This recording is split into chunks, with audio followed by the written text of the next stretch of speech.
자,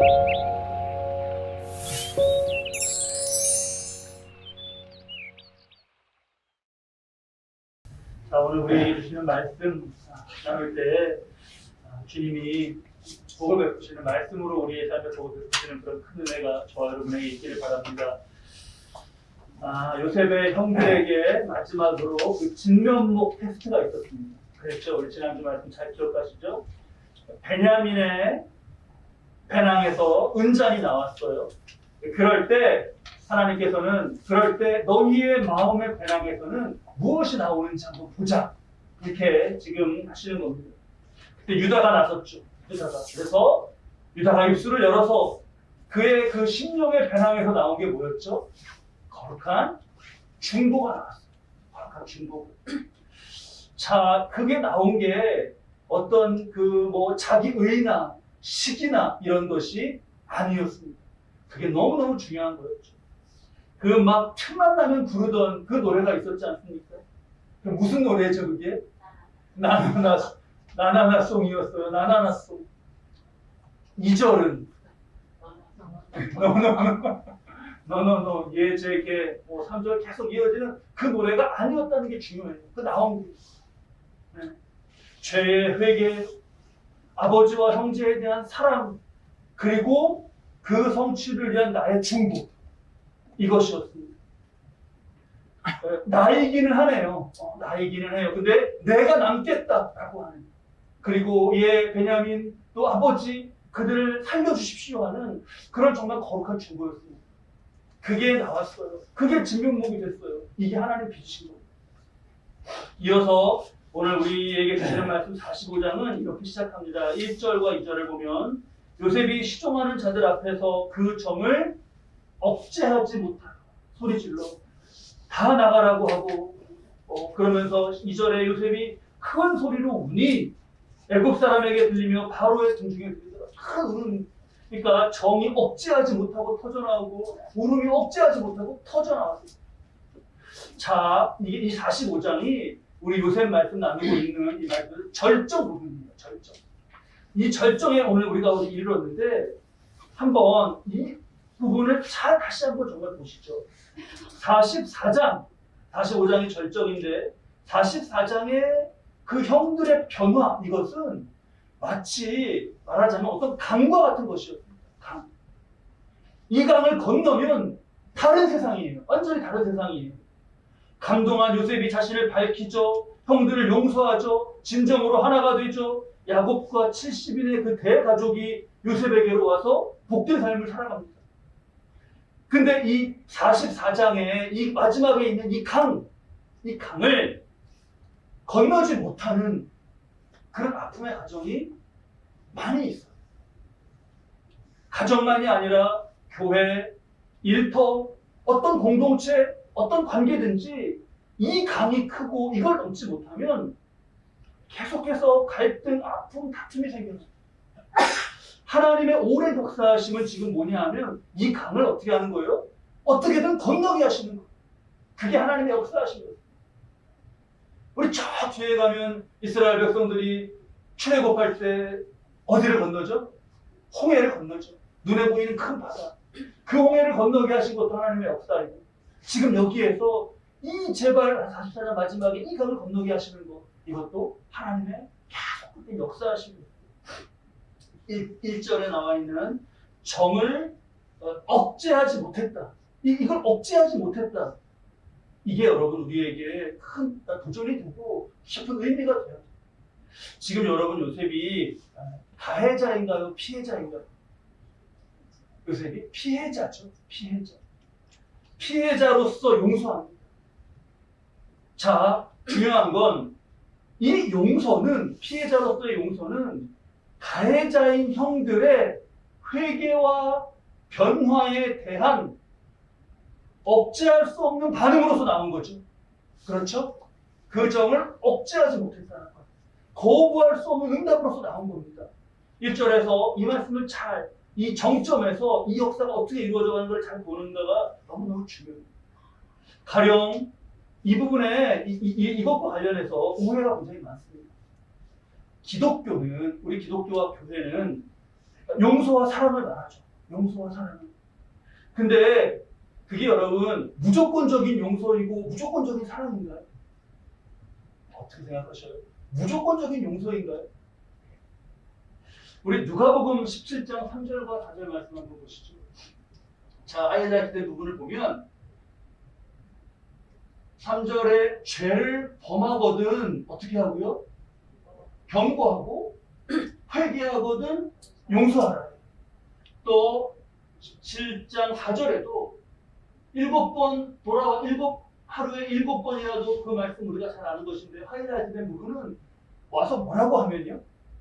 회개하노라 하거든 그러면 너는 용서해라. 이렇게 말씀이 되어 있습니다. 용서와 사랑은 우리에게 주신 최고의 계명이죠. 그런데 이 최고의 계명 앞에 전제되어 있는 용서받고 사랑받는 모습을 놓쳐서는 안 돼요. 우리 빌립보서 4장 8절 말씀 볼까요? 하이라이트된 부분이 우리 이 말씀 같이 읽을까요? 무엇에든지 사랑받을만 하며 사랑하며 사랑해라 시는 말씀과 함께 사랑을 받을 만한 것에 대한 말씀이 분명합니다. 이걸 우리가 놓쳐서는 안 돼요. 자, 왜 예수 믿는다는 사람들이 사람들을 용서하지 않냐, 사랑하지 않냐, 이거를 가해자와 떼어서 그냥 말하는 경우들이 많이 있습니다. 근데 그렇지 않아요. 용서의 전에 앞서 본 누가복음 말씀에 경고가 있습니다. 경고. 그런 것 같아요, 여러분. 말세에는요, 이 경고는 싫고 용서는 좋다. 이런 풍조가 많은 것 같아요. 제가 왜 사랑하지 않냐, 교회가 왜 용서하지 않냐 이런 얘기는 많이 들어봤어도 왜 경고하지 않냐 이렇게 말씀하시는 분은 잘 못 봤습니다. 네, 사랑할 게 없어도 사랑하고 용서할 수 없는 사람조차도 용서하는 게 예수님의 용서와 사랑 아닙니까? 맞습니다. 그게 맞아요. 우린 그 사랑으로 나아가야 돼요. 그런데 하나님은 그 말씀만 하시는 게 아니라 용서와 사랑이 억제되지 않고 터져 나올 수밖에 없는 이 진정한 회개와 변화, 이거를 하나님께서는 빚어가시고 있다는 것도 우리가 결코 놓쳐서는 안 됩니다. 그러면 우리 사랑과 용서에 대해서 많이 말씀 나누는데 이 지금 말씀을 나눌 때 이 역사하신 하나님께서 이것이 터져나오게 하시게 그러한 변화로 이끌어 걸어가시는 역사에는 우리는 어떻게 순종하고 있는가? 나는 어떻게 순종하고 있는가? 그것을 오늘 말씀 앞에서 서는 것이죠. 자, 우리 나나나강, 나하나나 하는 그 강을 건넌 끝 지점에 가니까 유다의 중보, 거룩한 중보가 있었습니다. 그거는 강 다 건넌 정말 그런 모습이에요. 거기까지는 일단 아니더라도 이 앞에 이거 건너기 시작하는 시작점이라면 그 정도로 할 수 있는 것이 예를 들면 잘못한 것을 잘못한 것이라고 인정하고 고백하는 것. 여러분 이게 오늘날의 우리 세상의 풍조 가운데 어떻습니까? 잘못하고 자신이 뭐 모르고 이런 거는 그냥 논외로 치고 내가 알아요. 잘못했다라는 것을. 근데 그럴 때에도 인정하지 않고 그걸 말하지 않고 또는 뭐 대충 인정할 테니까 빨리 용서해라. 왜 용서를 못해? 왜 사랑을 못해? 이렇게 하고 있는 이러한 풍조가 만연하지 않은가. 그런 태도가 세상에 많습니다. 막 무대한 사랑, 용서 이것 전에 진정으로 뭐 죄든 잘못이든 실수든 인정하고 해결해가는 게 마땅하죠. 근데 사람이 이 마땅한 부분이 잘 고장이 나요. 잘 고장이 나요. 제가 정말 고쳤으면 하는, 이 말 좀 고쳤으면 하는 그런 말이 있습니다. 이 말 좀 제발 우리 고쳤으면 좋겠어요. 그게 뭐냐 하면 유감입니다. 유감. 그 말 좀 고쳤으면 좋겠어요.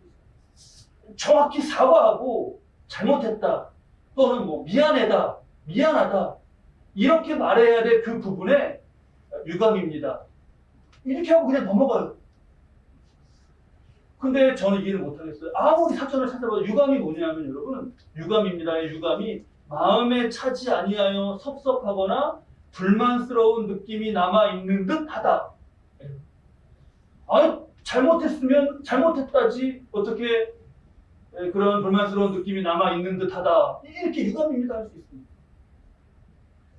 그것도 뭐 유감 표명이라도 해라 해도 안 하는 경우도 많습니다. 하나님은 지금도 이 땅에 요셉과 형들과 같은 우리에게 이 억제할 수 없는 정과 사랑의 성취가 되도록 그렇게 역사하고 계셔요. 우리 대강절 두 번째 주일을 보내고 있습니다. 주님을 기다리는 시기죠. 그러면서 나를 돌아보는 거예요. 돌아보면서 행여 내가 용서와 사랑이 터져 나올 수 없는 모습으로, 그러지 않게 하는 모습으로 살아가고 있지는 않은다. 돌아보고 미안합니다. 사죄합니다. 미안합니다. 고개 숙이고 하는 거. 머리는 알겠는데 마음이 안 내켜. 기분이 안 내켜. 그런 모습으로 하나님의 말씀과 역사하심보다 나를 더 높이지 않았냐. 이거를 돌아보고 나만 그런 게 아닙니다. 저 사람한테는 못합니다. 이게 내 잘못만 있는 거 아닙니다. 이런 말들 다 장당하지 않은 말들. 그런 마음이 우리로 이 44장 마지막에 이 강을 건너지 못하게 붙잡습니다. 당연히 누군가의 회개와 변화와 사죄에 진정으로 용서하고 사랑하고 그러는 건 마땅하죠. 그건 당연합니다. 이 앞지점을 말하는 거예요. 무엇이든지 사랑받을 만하며, 빌립보서의 이 말씀을 묵상하면서 예수님을 떠올렸어요. 기독교를 비판하고 교회를 비판하시는 분들, 이렇게 뭐 예를 들면 믿는다고 하는 사람들이 라고 하면서 안타깝게 비판하시는 분들이 있습니다. 근데요, 제가 불신자 분이어도 예수님을 비난하는 사람을 저는 보지 못했어요. 여러분 혹시 보셨어요? 예수님을 비난하는 사람을. 저는 많은 그 불신자와도 대화도 하고 전도하고 했는데, 예를 들면 그러니까 뭐 어떤 기적이 아니다, 그런 건 뭐 자연현상이다, 이런 거를 말하는 논쟁을 하는 분들을 만났어도 예수님을 비난하는 사람은 못 봤어요. 아니, 인간의 죄를 다 지시고 십자가로 향해 가시는 분을 누가 비난할 수 있겠어요? 그러니까 예수님이야말로 정말 사랑과 감사가 이렇게 나오는 거를 억제할 수 없게 하시는 사랑받으실 만한 모습이신 거예요. 자, 가해자, 피해자 이런 구도로 우리 형제들을 나눠서 봤습니다. 근데요, 우리네 지난 삶을 모두 보면 가해자로만 살고 피해자로만 살고 그런 사람은 없을 겁니다. 가해, 피해 다 있었겠죠. 자, 그래서 결국 가해자로서가 많았냐 피해자로서가 많았냐 이걸로 정리하는 것이 아니라, 이걸로 생의 마지막에 그래서 나는 피해자가 더 많았구나, 나는 피해자구나, 뭐 이렇게로 정리하는 것이 아니라, 만약에 가해자였다면 그 가해자였던 상태에서 사랑받을 만한 모습, 만약에 피해자의 피해 영역이었다면 그 상태에서 사랑받을 만한 모습으로 우리가 빚어져 가기를 말씀 가운데 그렇게 소망합니다. 그게 강을 건너게 만드시는 모습이에요. 네, 그래도 끝내 마지막에 가면 그래도 죄인이고 그래도 부족합니다. 그래도 죄인이고 여전히 부족해요. 그런데 주님 사랑도 용납되고 용서받는 거예요. 그러나 그래도 주님께서 빚어가시는 섭리에 제가 좀 더 잘하겠습니다. 제가 좀 더 잘하겠습니다. 라고 하는 것이 우리에게 마땅하고 겸손한 그러한 비전입니다. 우리 한번 주님께 이 시간에 다 같이 한번 고백해 볼까요? 제가 좀 더 잘하겠습니다. 이렇게 한번 고백해 볼까요? 함께 제가 좀 더 잘하겠습니다. 제가 이런 거 막 하시라고 하는 스타일이 아닌데 눈 약간 수술하고 그러면서 변화해가는 것 같아요. 제가. 우리 다시 한번 시원하게 한번 주님 앞에 하시죠. 제가 좀 더 잘하겠습니다. 제가 좀 더 잘하겠습니다. 네. 잘하겠습니다. 제가 좀 더 잘하겠습니다. 서로도 보면서 하실까요? 우리 서로도 주님께 했는데 그 모습으로 서로에게도 한번 하시죠. 우리 서로를 보면서 제가 좀 더 잘하겠습니다. 제가 좀 더 잘하겠습니다. 이때 그래 얼마나 잘하는지 내가 볼 거야. 이런 태도로 계시면 그분은 안 되셔요. 제가 좀 더 잘하겠습니다. 우리 황미영 권사님 아드님 하셨어요? 제가 뭐로 네. 하셨어요? 네. 할렐루야. 잘하셨어요. 권사님도 또 아드님, 부부도 형제도 자매도 성도도 그렇잖아요. 그게 남으면 돼요. 잘 잘했다, 피해 잘했다 뭐 많이 여러 가지가 있는데 제가 좀 더 잘하겠습니다. 우리 말씀의 3절, 4절 보니까 요셉이 이제 이거 터져 나오면서 자기가 밝혀요. 얼마나 놀랐을까요, 형제들이. 나는 요셉이라. 사실은 내가 요셉입니다. 얼마나 놀랐을까요? 우리 토요일 날 새벽에 한국이 우루과이 이기면서 16강에 진출했어요. 와, 놀라고 막 소리 냈어요. 우리만 놀란 게 아니라 세계가 다 놀랐습니다. 모처럼 한 20년 만에 저도 길거리에서 막 사람들이 대한민국 소리 지르는 거 막 지르더라고요. 그때 경기 보고 들었는데 너무 놀래서 소리를 막 쳤어요. 근데 이들은 3절 보니까 형들이 그 앞에서 놀라서 대답하지 못하더라고요. 이게 너무 놀라면요, 여러분 말이 안 나와요. 너무 놀라면. 그렇잖아요? 자, 그런 가운데 이런 대답하지 못하는 상태에서 지금 하나님 이루어가시는 이 역사에서 가장 위대한 고백이 울려 퍼지는 거예요. 그게 5절 말씀입니다. 5절 말씀. 우리 5절 말씀 다 함께 한 목소리로 읽으시죠. 당신들이 나를 이곳에 팔았다고 해서 근심하지 마소서, 한탄하지 마소서. 하나님이 생명을 구원하시려고 나를 당신들보다 먼저 보내셨나이다. 여러분, 이 하나님의 이 섭리를 보는 눈이 몇 양이라고요, 이게? 이게 만양이에요, 만양. 하나님이 이렇게 정말 하셨습니다. 하나님이 요셉과 함께 하시는데 계속 그 말씀이 나오잖아요. 하나님이 요셉과 함께 하셨다. 근데 그 요셉이 그 말은 곧 요셉이 하나님과 함께 하면서, 그런 하나님과 함께 하면서 하나님과 친밀하여지고 그 역사하심을 깊이 새기며 살았다는 걸 딱 보여주는 거예요. 이 순간이 여러분, 나는 요셉입니다. 그러면서 바로 이 순간이 요셉이 마음 잡고 나나나 송을 부르기에 참 좋은 순간이에요.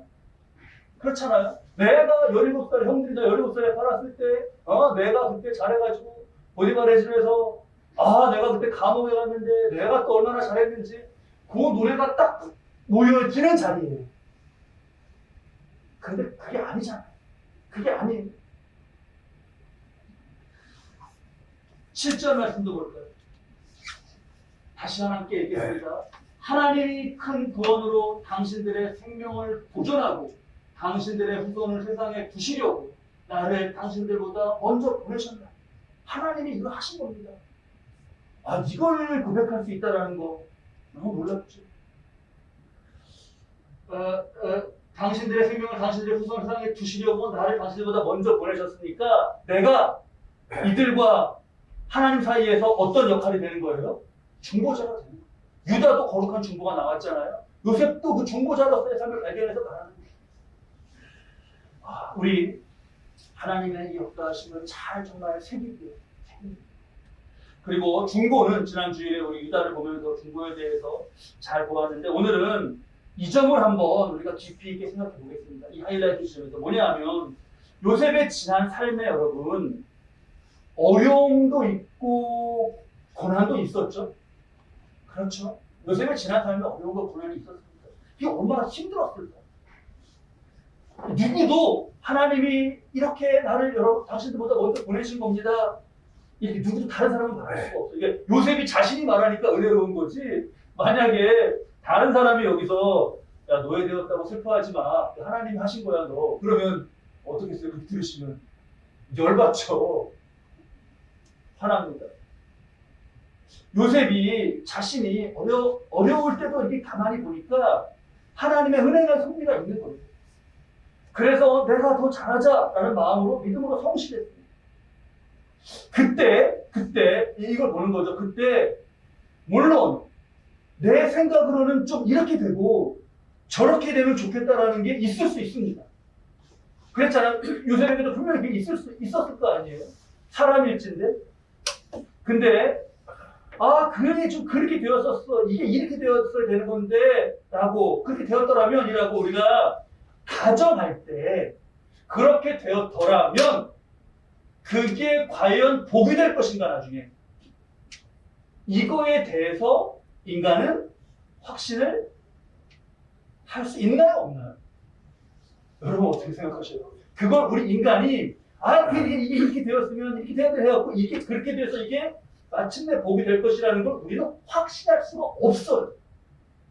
근데 여기에 인간 아이러니가 있습니다. 그런데 어떻게 하냐 하면 이걸 모르는데 근데 어느새 그냥 이게 그렇게 되었더라면 이게 이렇게 된다면 하면서 어느 순간에 이거가 잘 된 거를 근거로 지금의 상황을 불평하는 거예요. 어느 순간에 그렇게 돼 있어요. 어느 순간에 그 논리적으로 그 지점을 넘어가 버렸어요. 물어야 돼요. 아니 잠깐만 그렇게 가정할 때 그렇게 앞으로 잘해서 이렇게 됐어야 되는데 라고 할 때 그게 잘 된다는 거를 확신할 수 있어요? 인간이? 없어요. 인간. 제가 이게 인간의 아이러니라고 좀 중립적으로 표현을 했는데요. 솔직히 이걸 좀 정확히 말하자면 이게 어떤 가정 욕심 같은 거예요. 가정, 집, 홈 이게 아니라 가정하는 거 있잖아요. 어쌔하는 거, 이래 덜하면 이렇게라고. 근데 그게요, 근거는 없어요. 그 욕심이에요. 이렇게 돼야 되는데 라고 하는 거.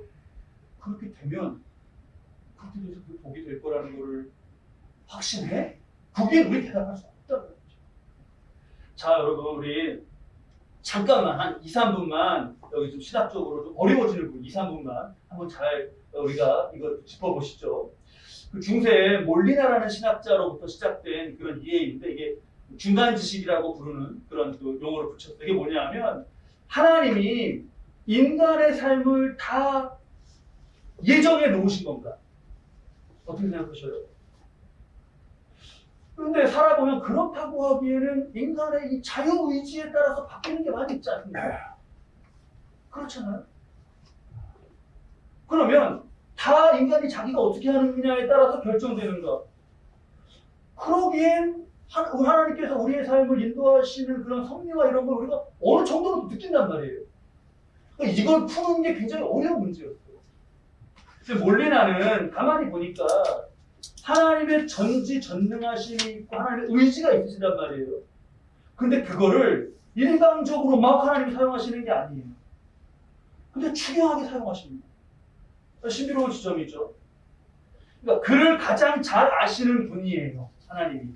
나를 가장 잘 아는 분은 나도 나를 잘 안다고 하지만 하나님이 더 잘 아시죠. 그래서 그에게 가장 좋은 세팅을 주셔서 가장 복음적으로 살 수 있는 기회가 되게 해주시는 것.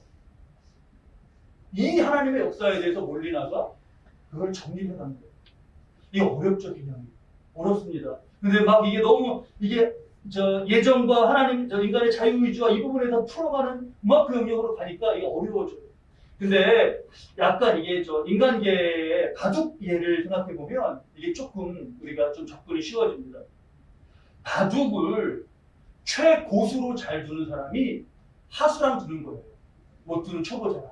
그러면 이 최고수는 이 사람이 어떤 수를 둘지 다 아나요, 모르나요?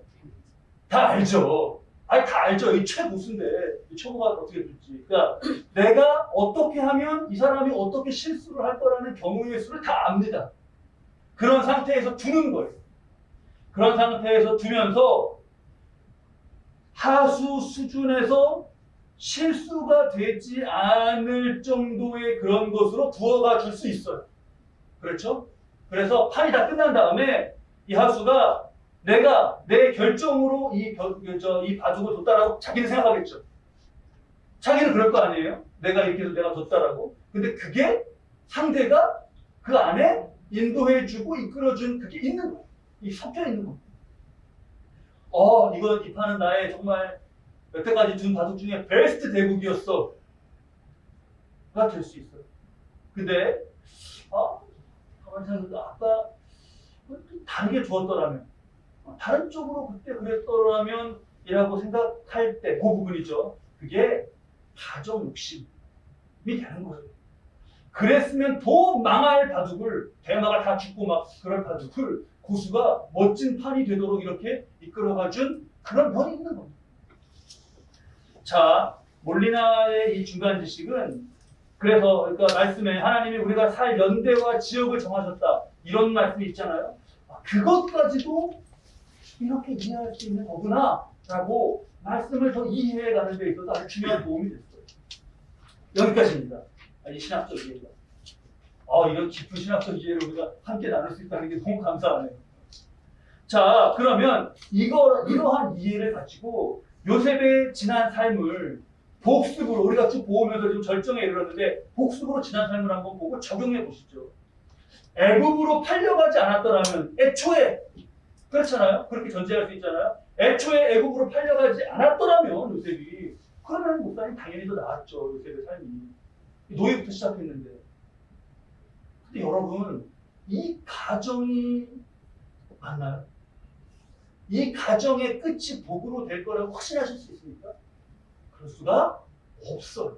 왜냐하면 안 갔으면 애굽에서 노예는 안 됐죠. 이 상황은 안 일어났죠. 그런데 저기에 있었으면 봤잖아요. 우리가 형들이 눈 마주치니까 꿈꾸는 자가 어느 도다 죽이자 할 정도로 살기 등등했단 말이에요. 그렇게 계속 같이 살았으면 언젠가는 죽었단 말이죠. 언젠가는. 이런 거룩한 변화와 중보와 막 감동이 터져나오고 하나 되고 이러한 인생은 없어요. 그렇게 되면 억제되지 않는 정이 그렇게 되면 억제되지 않는 건 분노뿐이죠. 그냥 그 분노 가운데 죽는 건 가인과 아벨같이 될 수 있어요. 가인과 아벨같이 됐잖아. 가인이 아벨 죽였잖아. 이가 정도 그렇게 될 수 있었단 말이죠. 보디발의 아내가 다시 또 가정으로 보디발의 아내가 유혹하고 그런 일 때문에 막 정말 그 힘들어 나왔는데 그렇지 않았다면 좋은 것으로서 가정할 수 있는 면도 있습니다. 그렇죠? 그런데 그렇지 않았다면 보디발의 집에 있는 종에게 술 관원장이 자기의 깊은 마음을 털어놓지 않는단 말이죠. 그 만남은 또 없어지는 거예요. 그러니까 이런 걸 잘 보면서 우리가 잘 짚어가야겠어요. 우리가 분명하게 확인했지 않습니까? 술 관원장이 좀 내가 그렇게 꿈 해몽해줬는데 갔으면 말이야. 자기가 잘 됐으면 말이야. 나를 꺼내줘야지. 그래서 술 관원장이 무슨 수를 써서라도 어떻게 해서라든지 요셉을 감옥 밖으로 끌어내 놓았다. 어떻게든. 그랬을 때 요셉의 신분은 뭐라고요? 노예라. 제목이 재취업 완전 불가해요. 제목이. 네? 여러분들 집에 그런 사람 쓸 수 있겠어요? 그렇잖아요. 그러니까 우리가 다 지나고 보니까 몰리나의 중간에 이런 거 신학적으로도 막 생각을 해봤는데 하나님의 인도와 은혜가 인간의 생각의 저 위에서 너무나 크고 놀랍구나 라는 걸 20년 단위로 이렇게 길게 지금 요셉이 이렇게 해서 보니까 그 깨달음 가운데 하고 이게 이 고백이 터져나온 겁니다. 우리도 같아요. 우리도 동일한 하나님의 동일한 섭리 가운데 저와 여러분이 있습니다. 그러니까 우리는 하나님이 주시는 기회면 그 기회답게, 만약에 하나님이 피신시키시는 거면 그 피신답게, 하나님이 높이시면 높이심답게, 하나님이 낮추시면 낮추심답게 살면 되는 거예요. 나나나 강을 건너고 가정 욕심 그런 것도 다 이제 버리고 나의 진면목을 변화시켜 가시는 역사에 순종하고 우리 고백했듯이 그냥 얼마나 심플하고 얼마나 겸손하고 하나님 앞에 얼마나 복돼요. 내가 더 잘해야지. 그걸 늘 새기는 거예요. 자, 그래서 우리 앞에 다시 5절을 보면요. 이 역사 가운데 하나님이 그렇게 해가시면서 결국 이뤄가시는 것은 뭐였냐? 한마디로 그것은 이곳에 팔았다고 해서 근심하지 마소서 한탄하지 마소서 하나님이 생명을 구원하시려고 나를 가시는보다 먼저 보내셨나이다. 5절이죠.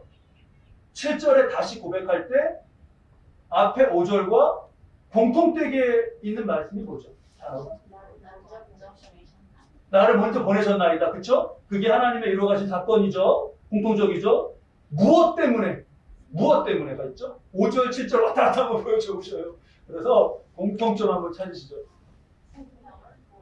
그렇죠.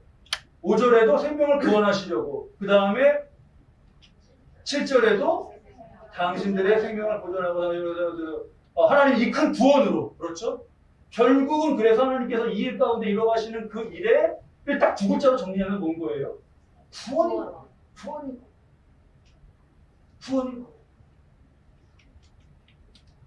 자, 그 구원이 이루어져 갑니다. 지금으로부터 언제까지?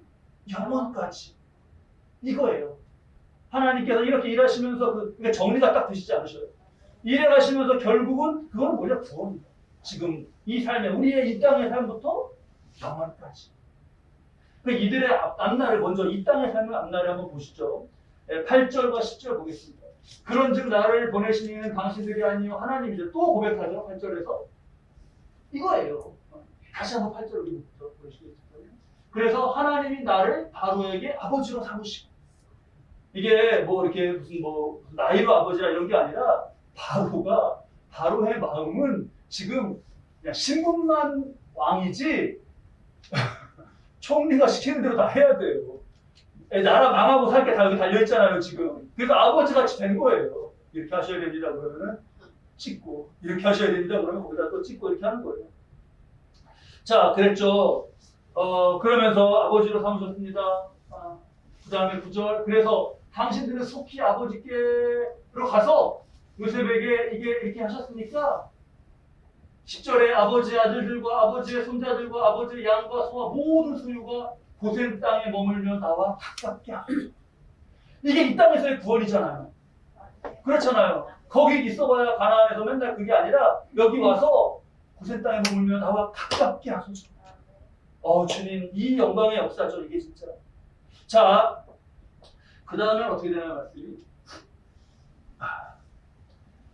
흉년이 아직 5해이니 내가 거기서 아버지를 봉양하리이다. 제 곁으로 가까이 오십시오. 제가 아버지를 봉양하리이다. 여러분, 우리의 자손이, 우리의 자녀가 이렇게 부모를 공경하는 이 복이 있으시기 바랍니다. 요셉이 이리로 오게 하십시오. 내가 봉양하리이다. 이런 내가는 너무너무 좋은 내가예요. 내가는 이때 해야 돼요. 내가 봉양하리이다. 내가는 이때 하는 거예요. 제가 봉양하리이다. 그렇게 말해요. 자, 그래서 이게 너무 감사의 역사로 이어져 가잖아요. 구원의 역사가 이렇게 펼쳐져 갔어요. 16절부터 18절을 보니까요. 바로가 이 소문을 듣고 기뻐해요. 그 신하들이 기뻐해요. 바로가 요셉에게 형들에게 명령하여 이렇게 해서 양식을 가나안에 이르거든. 어떻게 하라고요? 아버지와 가족을 이끌고 와라. 좋은 땅을 주겠다. 기름 진 것을 먹으리라. 바로도 함께 너무너무 기뻐하는 거죠. 근데 여러분, 바로가 왜 이러는지 기뻐서만 그러는 게 아니에요. 기쁨 끝에 여기에 뭐가 있냐면 바로에게 뭐가 있을까요? 불안이 있어요. 뭐라고? 총리의 아버지가 가나안에 계셔? 혹시 간다 그러는 요셉 그러면 아버지 저를 봉양하러 가겠습니다. 자기가 가는 거 아니야? 아이고, 그러니까 바로에서 제일 먼저 나오는 말이 야곱 아버지를 빨리 이곳을 모시게 하라는 그런 말이 나왔습니다. 너무 기쁨의 역사죠. 자, 그러면서 우리가 마지막으로 한 권 말씀을 중요하게 보시죠. 아까 우리 몇 절이었죠? 11절이었나요? 고센 땅이 나왔는데 잠깐 볼까요? 제가 11절이 아니네요. 어디냐면 10절인가요? 네, 10절이네요. 10절 한번 보세요. 아버지의 아들들과 아버지의 손자들과 아버지의 양과 소 모든 소유가 고센 땅에 머물며 다 가깝게 하소서. 고센 땅은 왜 여기로 하나님께서 이렇게 인도하시는 거죠? 그 말씀을 보니까 나와 가깝게 하소서. 그렇죠? 요셉과 가깝게 하시는 그런 역사죠. 자, 그런데요, 하나님의 섭리가 깊고 은혜가 깊어요. 뭐냐? 잘 들어보셔요, 여러분. 고센 땅은 지금 나일강, 이게 애굽의 중심이 나일강이잖아요. 그 하류가 여기가 중심가고, 이 나일강의 동쪽 변방의 목초지예요. 고센은 나일강의 어느 쪽이요? 동쪽 변방, 동쪽 변방 목초지. 간단한 설명이잖아요, 고센. 그럼 여기가 하나님의 깊은 그 은혜, 깊은 은혜, 그거에 뭐가 흐르는 거죠? 일단 마지막이 뭐라고요? 어느 쪽, 뭐의 마지막이? 목초지. 목초지죠.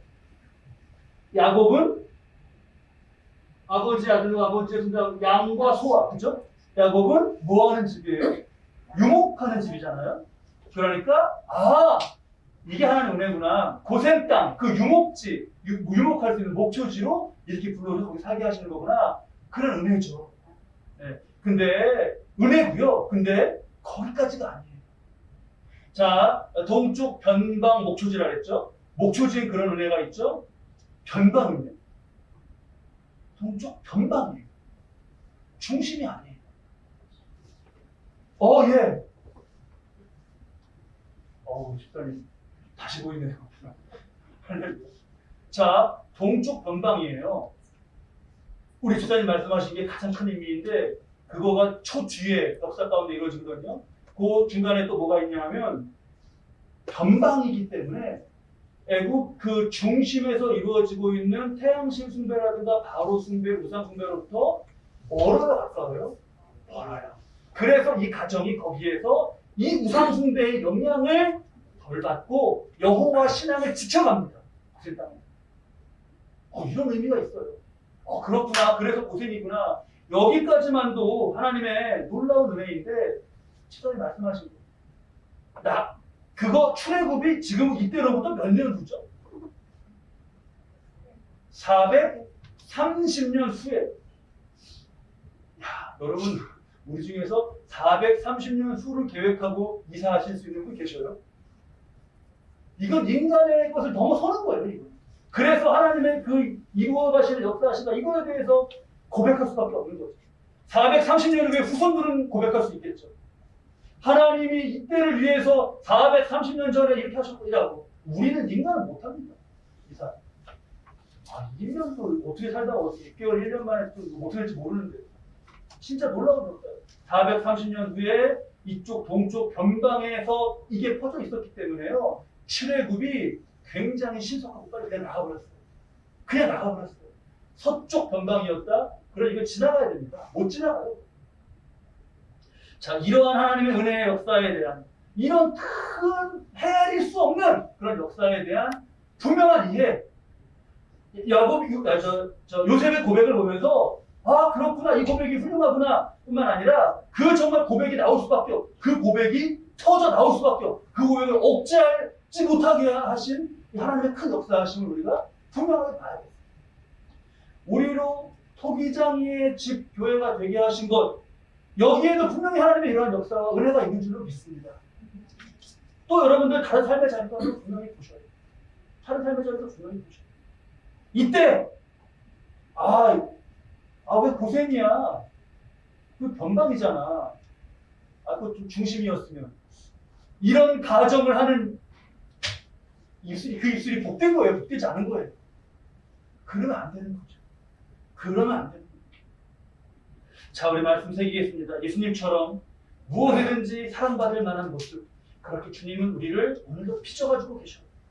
나의 삶 속에서의 일들에 담긴 하나님의 손을 보고 1만 양의 그 눈으로 같이 눈으로 그걸 보고 그 손을 잡고 정말 이 44장 마지막에 이 강을 건너며 가정 욕심 그런 것도 이제 그런 것도 다 버리고 하나님이 생명을 구원하시려고 이걸 지금 내 삶에서 이루어가시는 여기에 주목하면서 이 버전이 내 버전으로 하나님 이 역사가 내 버전으로 우리의 교회 가운데 우리의 가정 가운데 우리의 일터 가운데 어떻게 성취되어 가는 것인가 보고 감사하면서 그러면서 입의 고백으로는 오늘 말씀처럼 내가 더 잘해야지 라고 하는 이 고백을 담고 그렇게 살아가는 믿음의 성실함이 저 여러분의 삶이 있게 있으시길 바랍니다.